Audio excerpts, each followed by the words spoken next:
So there's a lot of talk these days about AI assisted coding or vibe coding, and at Portlight Technology we've really embraced this and we're using it every day to help make our coding go faster, help us solve problems more easily, and get things done quicker.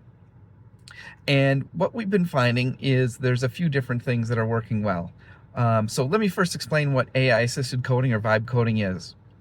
So AI-assisted coding or vibe coding is where you, in your code editor, where you're writing your code, there's a chat box similar to like ChatGPT and other AI tools where you can talk with the AI assistant, right, and tell it what you want it to do.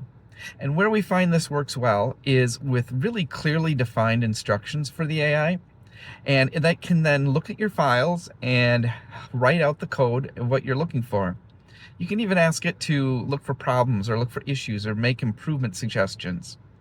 And this we found to work really well, especially on smaller things. Like let's say you have a screen and you want to add an email address field to it. That kind of stuff works well. Or maybe you have an existing email address field and you want to do some additional checks to make sure it's a valid email address format with like an @ sign, a .com at the end, those kinds of things. Those work really great. Where it doesn't work as well is when you ask it very broad things or very large things. You know, write me an application that will do my CRM or will be a membership system. That kind of stuff we haven't found works well. We have given it full requirements documents that we've written out in plain English, and we found that that is getting things to maybe 60–70% of the way, which is still huge. But there's still an awful lot of testing you have to do, probably even more testing than you would with the code you've written, because you're deeply in depth with it and you know the code already. That can help minimize testing a little bit, but it's still a huge time saver. And like I said, we've been embracing it every day, we're using it every day, and it really is helping us save time and code better.